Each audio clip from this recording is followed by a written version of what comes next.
नमस्कार, आप देख रहे हैं चौकस भारत। मैं आपका दोस्त ब्रजेंद्र। भाई, चिराग पासवान को अब ड्रामा क्वीन के नाम से पुकारा जा रहा है।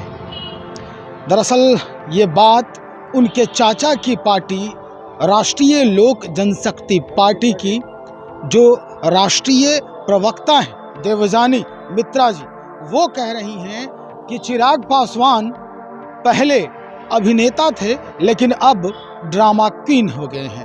वजह क्या है ये कहने की, वो अब हम आपको बता देते हैं। दरअसल 2 तारीख को चिराग पासवान हाजीपुर में चुनाव के लिए अपना नॉमिनेशन किया। सारे लोगों को उन्होंने आमंत्रित किया। आमंत्रण के बाद उसमें ये कहा जा रहा है कि उन्होंने अपने चाचा पशुपति पारस को भी कॉल किया था, लेकिन किसी कारणवश उस वक्त चाचा ने फ़ोन नहीं रिसीव किया और यही वजह था कि उसके बाद कुछ ही क्षणों बाद चाचा कई बार कॉल करते रहे। चिराग पासवान उस कॉल को इग्नोर करते रहे, दरकिनार करते रहे।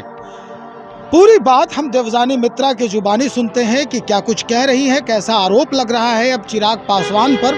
पहले हम देवजानी मित्रा को सुन लेते हैं।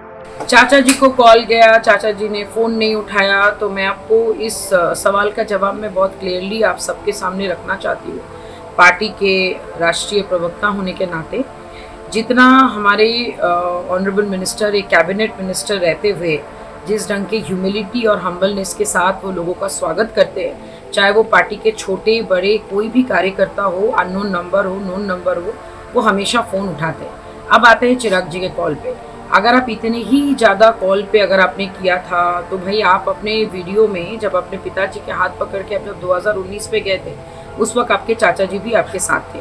और मैं आपको बता दूं कि आपने कॉल किया, उन्होंने नहीं उठाया। उसके बाद उन्होंने आपको 10 बार कॉल किया, 10 टाइम्स ही कॉल्ड यू, और उसके बाद आपने फ़ोन नहीं रिसीव किया और उन्होंने अपने नंबर से आपको 10 बार कॉल किया और आपने उसका जवाब देना ज़रूरी नहीं समझा। तो काइंडली ये ड्रामेबाजी आप बंद करें।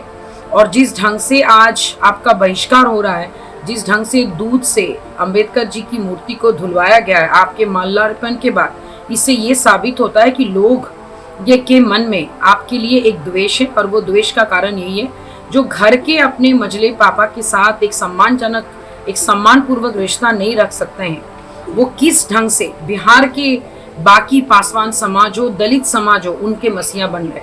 भाई, पासवानों में ऐसे बहुत सारे लोग हैं जो खुद भी मान लीजिए बहुत एज हैं, जो उस एज ग्रुप में आते। आपने सबका असम्मान किया है और ये झूठ बोल के आपने कॉल किया, उन्होंने कॉल नहीं उठाया। मुझे लगता है ये ड्रामा क्वीन वाली जो टैग है वो महिलाओं को या गर्ल्स को शोभा देती है कि भाई नखरे हैं गर्ल्स के। लेकिन एक पॉलिटिशियन होने के नाते अगर आप इस ढंग से अगर आप बात करेंगे तो मुझे लगता है एक अच्छा इंसान बनना आपके लिए ज़्यादा ज़रूरी है, ना कि एक पॉलिटिशियन।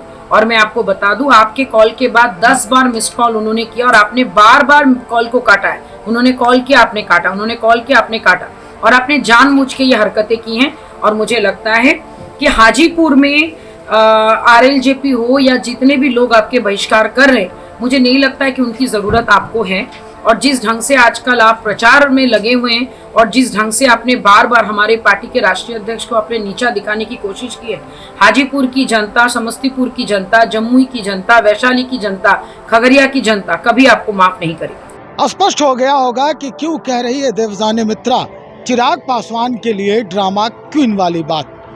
दरअसल चाचा उसके बाद लगातार चिराग पासवान को कॉल करते रहे।